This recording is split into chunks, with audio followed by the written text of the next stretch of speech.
have another returning champion to the QSR Summit, Alison Hiatt, who's the CMO of Salt and Straw. She has been building experiences for a number of brands over the years. Before coming to Salt and Straw, she was at Amazon, Starbucks, REI, and Banfield Pet Hospital. Please welcome Alison Hiatt. Good morning. Now I'm going to have that song in my head the entire time. That's the most earworm song. Does anybody else agree with that? Yeah. Okay. Okay, great. So before I start, I just want to give some context. How many of you know the meaning behind the name Salt and Straw? Okay, so that's a good story, I should tell. How many of you are familiar with Salt and Straw? Oh, good. Okay. How many of you eaten at Salt and Straw? Okay, good. All right, so I'll give some context. The first story I will tell is just about the name. So when ice cream was originally made, it was made out in the farm, and you would put salt and you'd pack it in straw to keep it cold. So salt and straw. As we always say, the name is about where and how ice cream started, and then we are about where ice cream is going. So a little bit, the more you know. Just a little bit of history I'll get from a business standpoint, just to lay a little bit of a foundation of who we are for those that might not be as familiar. We originally started, as many things do in Portland, as a food cart. And Kim, our co-founder, she had an idea. She wanted to bring people together, and she thought that ice cream would be a really great way to do that. Launched as a food cart in 2011.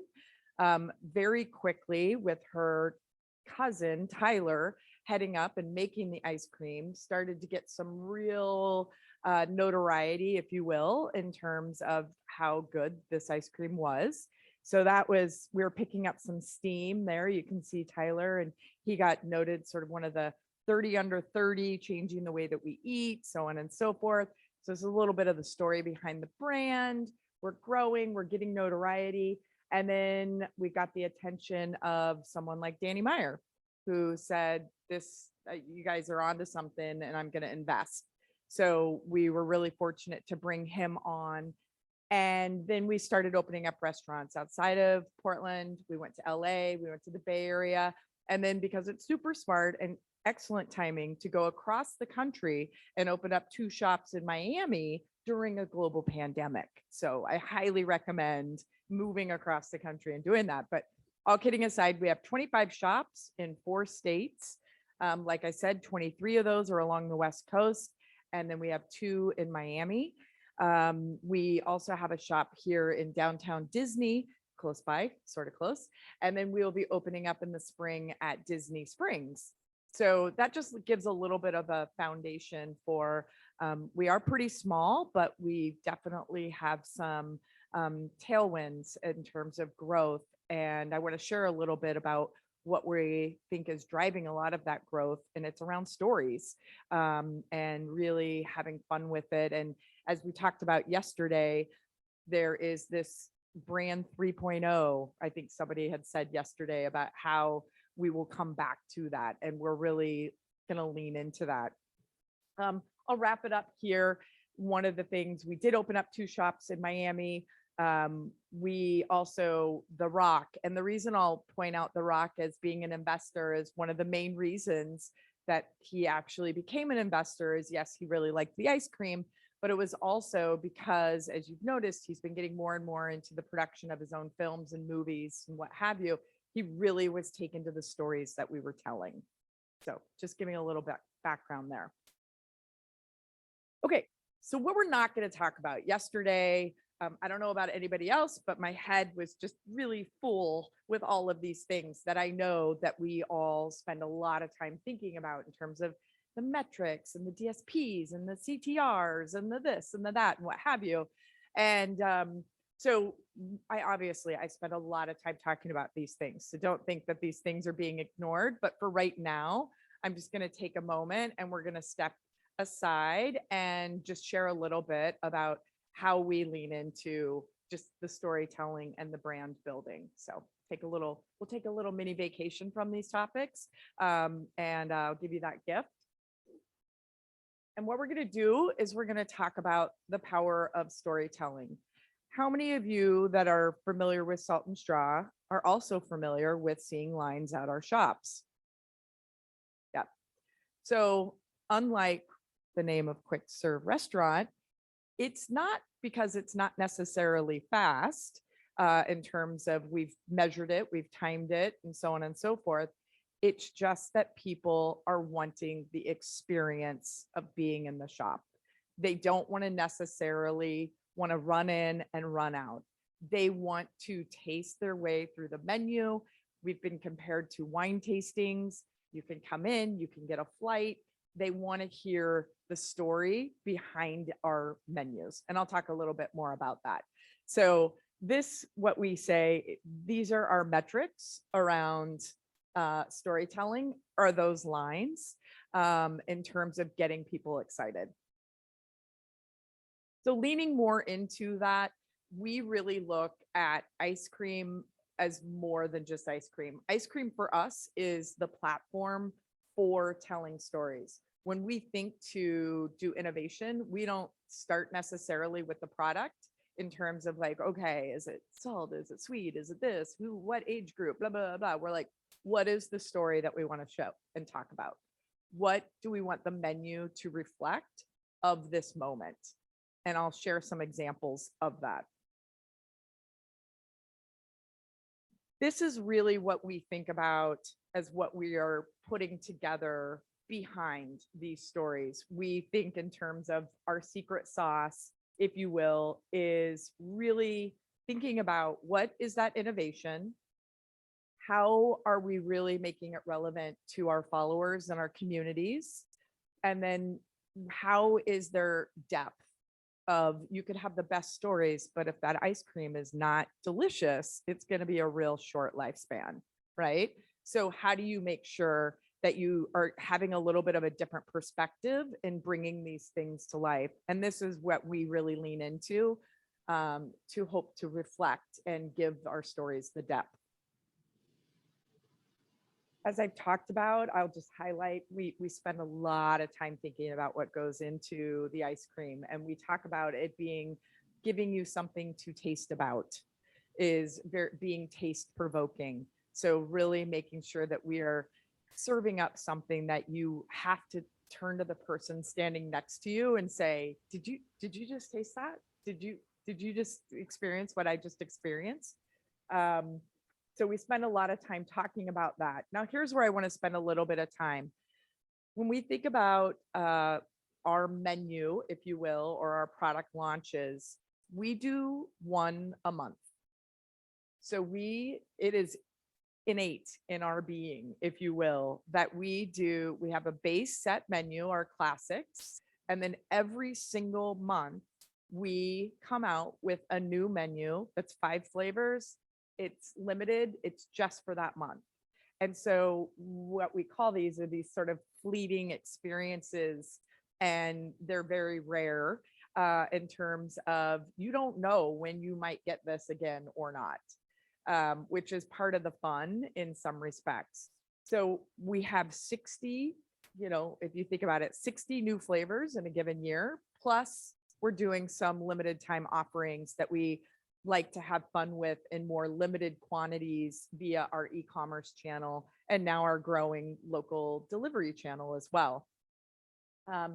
So it's very interesting because I think, like a lot of you during the pandemic, it was basically like shaking up a snow globe, and then you were just watching all the pieces fall, and you hoped that your company would be the company it was again. And as you were waiting for those little dust particles to land, and then it would get shaken up again, and you'd be like, oh no, we're not going to get back to normal. It's going to be whatever the next thing. We really got to understand what were the components that added this specialness to the brand. And for us, we weren't able to do monthly menus. We had significant supply chain issues even before what we're dealing with now. Significant labor issues, what have you, in terms of being able to put those out there. And it's really interesting because it helped us really identify that was the magic. Like that really was the old school flywheel, as you talked about, in terms of what kept us sort of moving forward. was this innovation, and this ongoing innovation was just part of who we were. So this is not new news. This is not a eureka, what have you. It's just something that when we reflect and we step back, that I'm just sharing with you of how we really like to have fun with these 12 different launches, because, you launch one, you're working already on the next couple at any one point in time. You have at least 3 to 4 different monthly launches that you're working on. And as a team, that's a lot. And so we just really try to think about, how do we keep these fresh? And we do follow, as the title talked about, if you think about it, the release of a new movie, or the sneaker drops, if you will, where it's like, okay, how can we give some teasers? How do we really get some engagement and encourage people guessing or thinking about what's coming back and what's not? How do we get some like sneak peeks and behind the scene footage? Launch day, you really got to make it powerful, and they have to be great stories. And more than that, and I have a great example, it also has to be amazingly good, right?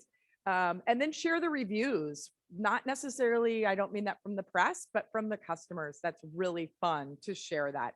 And I would say in large part, this is really done via our social media. Our own channel is our primary way that we do this. We do get a lot of lovely press, but this is really the backbone of where we are spending our time telling this story, if you will. These are a couple of recent examples, and I'm sorry this isn't bigger, but we will actually give these behind the scenes looks of like what is being made in our kitchens and what are they guessing. So these are a couple days before the launches. And if you go and you read the comments, people are like, oh, it's got to be this, or I hope it's this, or I don't know, maybe it's this. And that is just one of the fun ways that we have things. Now, also more importantly, it's also showing that like, this is very much of a handmade process. So there's a little bit more from a brand depth standpoint of like, yes, there's ice cream base that's coming out, but that is a hand that's doing the layering of these different components, which for us, being what we say is sort of the biggest small batch ice cream company, is really important. So these are a couple of our teasers, if you will. And then we actually launched it this summer. One of the things when we talked about our June menu, we were talking about it about this time in 2020 and saying, you guys, what are we going to do for June? That's a big menu for us. It's kicking off the beginning of the ice cream season. And what is the story that we want to tell? We knew that education had been very disrupted with, people homeschooling, Zoom schooling, whatever you want to call it. And long story short, we thought, let's really make it fun. Let's give it back. Let's see. Worked with a lot of partners. Scholastic, we're like, hey, we really want to make ice cream about some books for kids. And we think that that would be a really fun thing to do. They're like, great, we love it. Matched us with different authors, literally worked with the authors to say, when you think of Twins or Smile or Amulet or Goosebumps, what do you envision that ice cream to taste like? And what are the stories that we can tell? We also sponsored a contest called Fiction to Flavor, where kids could write their own story. And then our head ice cream maker would take those stories and select some and then make the ice cream for you, just as a more national integration and what have you. So this is just an example of where that was completely, we did not start by saying, let's have a pear and cinnamon ice cream because we think that that trend is this and that and the other. Not that that's bad. There are times when we're definitely doing it. This is just an example here where literally we led with stories, and got a great response from this particular menu. And then that one was really previous one, you're literally telling the story of stories. So we get that. But here you're like, okay, there's different stories within the products that we're making. And so one of our menus that's super popular is called Eat Your Flowers. So we do a line of ice creams. One of our most popular ice creams is honey lavender. We have other ones, just amazing anise, like different ice creams that are basically using flowers. But we will do these highlights and tell the story of the ingredients within. So this one is Mathilde. She is from Haiti. She is a graduate from an incubator nonprofit at Portland Mercado, and she makes this amazing hibiscus ginger juice, which we turned into an ice cream sorbet.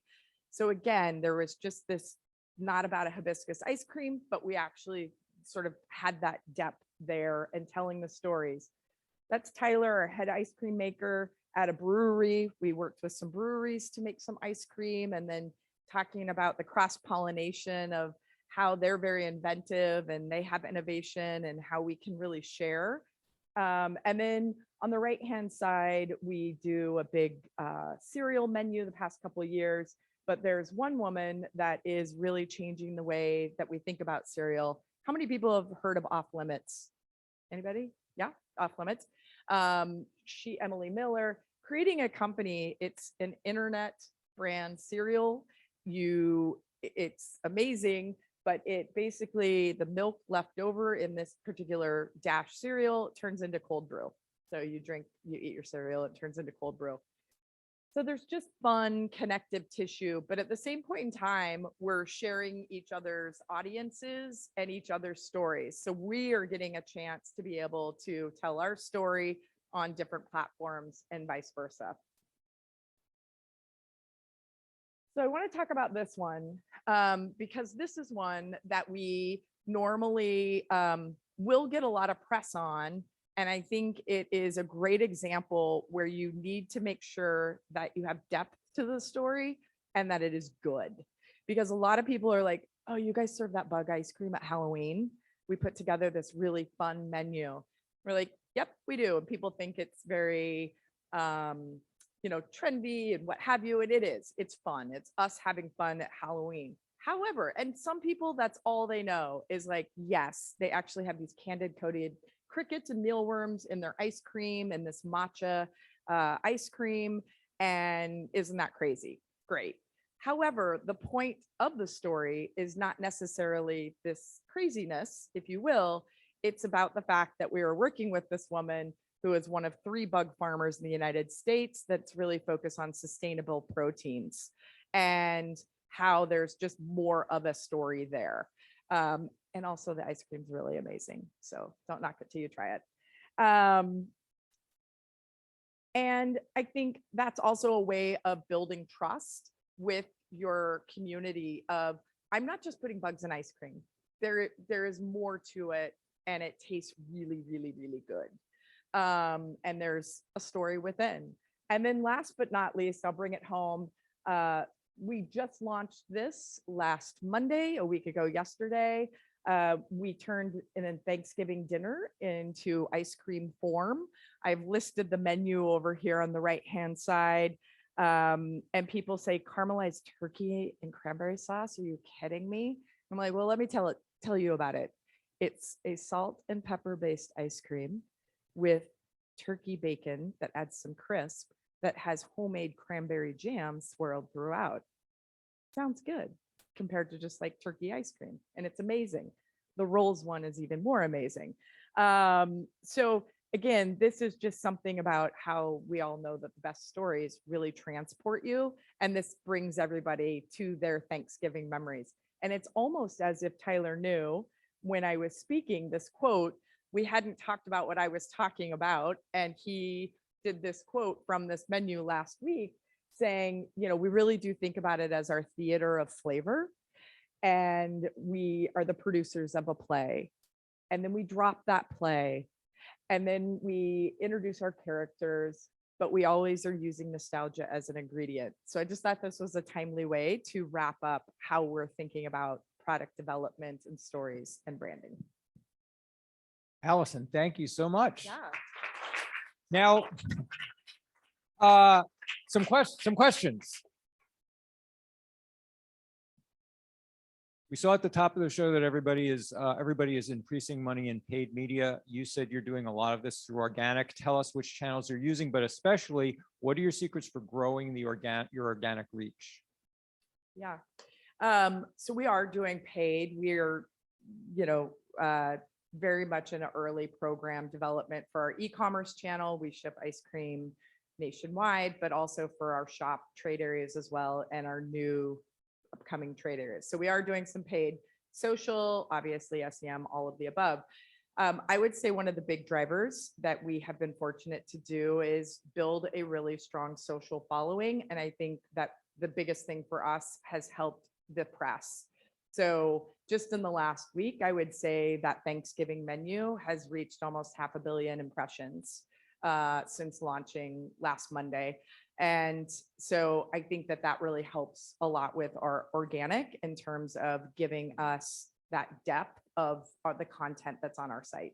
Facebook, Instagram, TikTok, Twitter, which channels? Mainly, I would say Instagram's the lead, then Facebook. I would say with TikTok for us, we are really playing around and still just figuring it out. We are not doing any paid quite yet, but we're having some fun with it.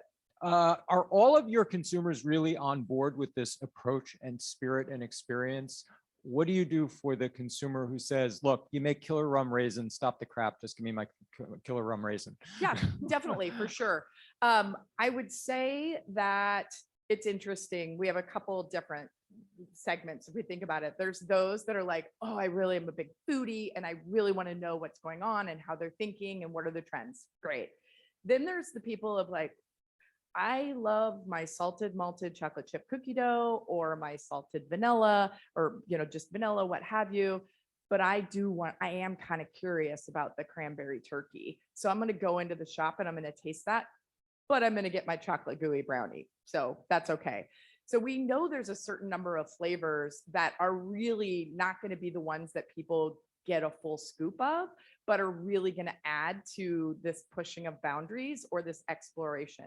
Because, excuse me, I will say that regardless where you are in the continuum of those people that just walk in and are like, I don't want any of this stuff, I just want my vanilla, that's fine. I will say though, that the people that fall in love with us, the item that they talk about is not necessarily their go-to. They'll be like, I walked in and I had this pear and blue cheese and it was amazing and I can't stop talking about it. And I'll say, well, is that your go-to order? Oh, no. I get chocolate gooey brownie, but that's their lead. So I think there's just something about the role that it plays of just these new experiences. And what are you really selling to that person? And then one final piece, what's your target demo? Who are the ones who are most in love with this? I would say it's more of a person, we call it the amorist, a person that just loves to find things to love, if you will, and really seeks those things out. Sorry, Jeff's got a question. Yeah. Hey, Jeff from Ad Media. So I'm just intrigued, and I was at the CPG Summit last week as well. So I'm just trying to converge them together. All right. So subscription services have been huge, right? Kind of ditto deliveries, right? Have been huge. Signed up for the wine club yesterday, so a little inspiration idea for you as well. Yeah. Right. So do you have kind of monthly subscription services? You mentioned you do deliver nationwide, but again, if a user wanted to be kind of risky or conservative, could they sign up for different kind of ice cream of the month programs depending on their taste and tolerance? Yeah, we have 3 different subscriptions. One is these, what we say, flavors of the moment. So somebody can just make sure. And we have a lot of those people that are like, I do not want to miss this. I want every single launch that you have, these hardcore customers. So we have that. We also just have our best sellers, people know. And then we have a customize your own of our classics that they know that they just always want these in their freezer. So we do. And I think that there's a lot more opportunity there, frankly, to play around with the different mix. We also are pretty known for our dairy-free ice creams. And so we are working on specialty packs and subscriptions for those customers as well. Alison, thanks so much for this. Now we're all hungry.